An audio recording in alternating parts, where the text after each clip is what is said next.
Dagul! Kulot! Harangan niyo itong mga to. Di pwede makatakas yan. Kidlat, pwede ba huwag ka na makialam dito? Ano, hayaan namin makatakas yung anak mo? Siyempre hindi! Nakita niyo ang daming pulis. Nakita niyo akong lahat. Bakit ko na may tatakas si Matos? Ano pinapalabas mo? Yani,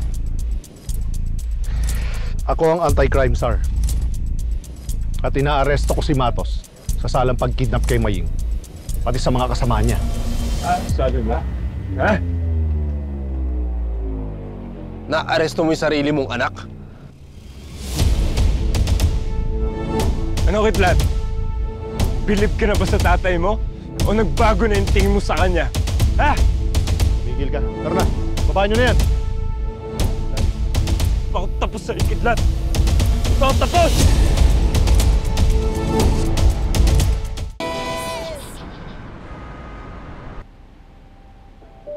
Kailangan nating matingnan ang mga sugat mo. Mukhang may bukol ka sa ulo. I-check na rin natin yan. Sakaling may concussion ka. Okay lang po ako, Dok. Si Lady po, may sakit po siya sa dugo, aplastic anemia. Kahit siya na lang po i-check ninyo. Buti na sabi mo. May mga test akong ipapagawa. Nurse, mag-request ka ng CBC. Sige po, Doc. Huwag ka mag-alala, hindi namin pababayaan ang kaibigan. May iwan ko muna kayo saglit. Salamat po.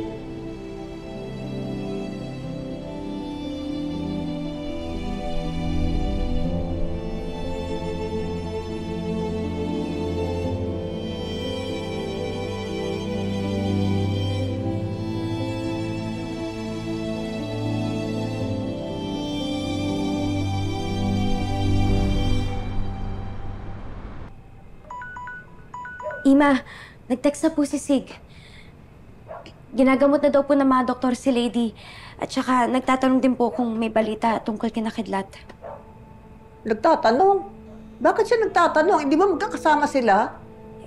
Baka nagkahiwalay po. Hindi ko na rin po alam eh. Ano ba na? Ano ba nangyayari?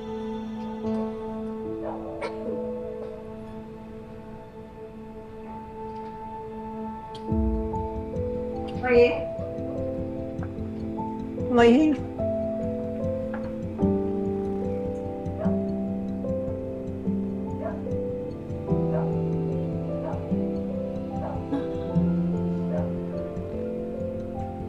Salamat nakaligtas kayo. Sobrang nag-alala po kami sa inyong lahat. Ano nangyari? Nakatakas ba si Matos? Hindi po, Nay. Pinaresto siya ni Rendon. Pati na sa presinto. Si Matos po? Ano? Inaresto niya sarili niyang anak? Ginamit na naman niya yung posisyon niya sa ating kanina. Inisip ko na lang na sana totoo yung ginawa niya. Sana hindi niya kinampihan si Matos.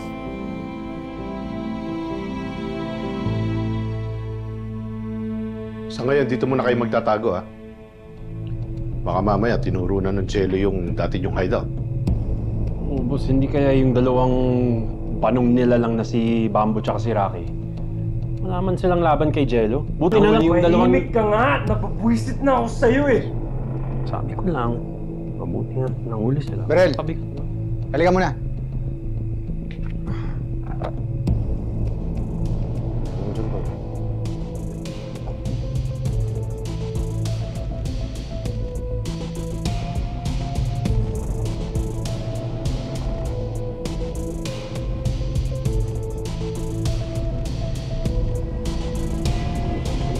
Kaya nga eh.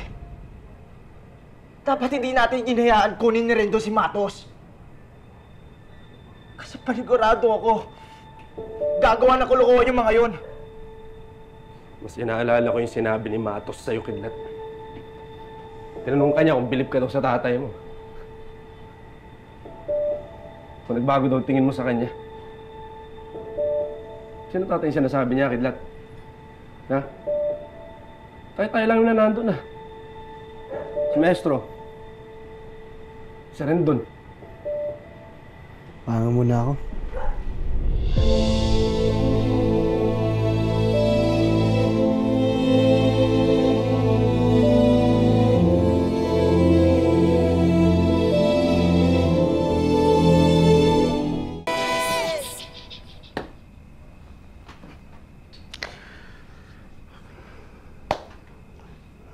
Masyado kang umiinit, ha?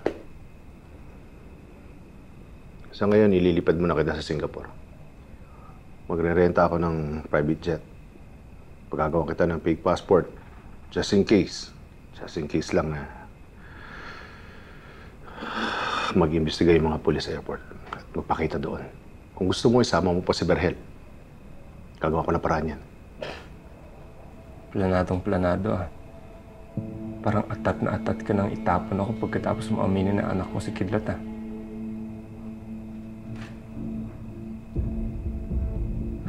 Tapos ano? You're gonna have a happy reunion with your happy family? Huh? Isipin mo yung sarili mo. Hindi yung pagiging insecure mo. Wala ba akong karapatan to feel like this, ha? Dad? Pagkatapos mamatay ni Mom, nasaan ka, ha? Asan na yung paghihiganti mo sa mga taga-Riles? Nasira yung mga plano natin, pinatay nila si Mom! Do you even care, ha? O baka kasama din sa mga plano mo to? Para bumalik ka sa Riles, para bumalik ka dun sa bastardo mong anak, para sa precious mo na Maying, ha? Yan yung gusto mo, di ba? Dahil hindi mo talaga kami pamilya, hindi mo ako totoong anak. Hindi mo mahal si Mami dahil ginamit mo lang siya. Umamin ka na!